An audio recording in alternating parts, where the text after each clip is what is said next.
চুরির টাকা উদ্ধার করতে কোমলমতিদের খাওয়ানো হয়েছে চাল পড়া। ঝিনাইদহের একটি সরকারি প্রাথমিকে ঘটেছে এমন ঘটনায় ক্ষুব্ধ অভিভাবকরা।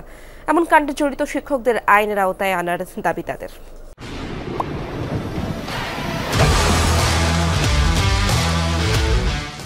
তোমরা সবাই চাল পড়া খাইছো? কে খাওয়াইছে তোমাদের চাল পড়া?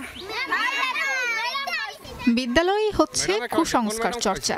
ঝিনাইদহ সদরের পাইকপাড়া সরকারি প্রাথমিক বিদ্যালয়ের প্রথম, দ্বিতীয় ও তৃতীয় শ্রেণীর শিক্ষার্থীদের খাওয়ানো হয়েছে চাল পড়া। এমন কাণ্ড ঘটিয়েছেন স্কুলেরই দুই শিক্ষক। আমি খাইছি, আমি চুরি করিনি বলে আমার কিছু হয়নি। ম্যাডামের 2000 টাকা চুরি হয়েছে, এজন্য আমাদেরকে চাল পড়া খাইছে। আমার সাথে আমার বন্ধুরা ছিল, ওদের কিছু হলো না।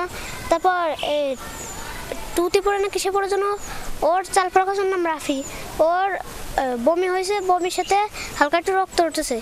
শিক্ষক ইমরানা খাতুন তৃপ্তি জানান, গত সোমবার তার ব্যাগ থেকে খোয়া যায় 2000 টাকা। ক্লাসের বাচ্চারা অভিযোগ আনে তাদেরই এক সহপাঠীর বিরুদ্ধে। বাচ্চাদের কথাতেই এমন কাজ করেছেন দাবি শিক্ষকদের। অভিনয় করে একটা ফু দিল, এবার ওরা নিজেরাই ওইটা ভাগ বন্টন করে খাইলো।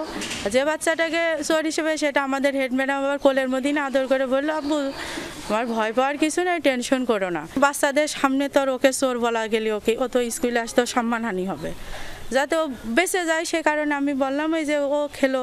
তখন আমরা বলছি, দেখো তো চুরি করেনি, চুরি করলেই তো আসলে জানোই তো মুখ কেটে যেতে পারতো। তাই দেখো চোর না, ওকে আর চোর বলবা না। চাল পড়বো কেন? আমি কি চাল পড়তে পারি? বাচ্চাদের সামনে এমনি ফু দিলে কি চাল পড়া হয়ে যায়? বাচ্চারাই বাচ্চাদের ধরে নিয়ে এসেছে, অনেকগুলো বাচ্চা ওখান থেকে চাল নিয়ে ওরা খাইছে। এমন ঘটনার পর থেকে স্কুলে যেতে ভয় পাচ্ছে অনেক শিক্ষার্থী। ক্ষোভ প্রকাশ করেছেন অভিভাবক ও স্থানীয়রাও। ছেলেবেলা এখন ভয়তে আতঙ্কে যাবে না স্কুলে, লেখাপড়ার ভাবমূর্তিটা নষ্ট হয়ে গেল। চাল পড়া খাইছে, এরই বদলি ভয়তে যাচ্ছে না, আবার খাবে বিদায় এই ভয়তে যাচ্ছে না। শিক্ষকদের তো আইনের আওতায় আনার পর্যায়ে চলে গেছে। তারা সচেতন মানুষ, এই কাজ কিভাবে করে তারা? এ বিষয়ে ক্যামেরার সামনে কথা বলতে রাজি হননি স্কুলের প্রধান শিক্ষক শাহনাজ বেগম। তদন্ত করে ব্যবস্থা নেওয়ার আশ্বাস জেলা প্রাথমিক শিক্ষা কর্মকর্তার। আমি আমার ওই ক্লাস্টার যে অফিসার, তাকে কালকে রাতে বলছি আজকে যাওয়ার কথা, তার জানি আজকে আমাকে রিপোর্ট করার কথা।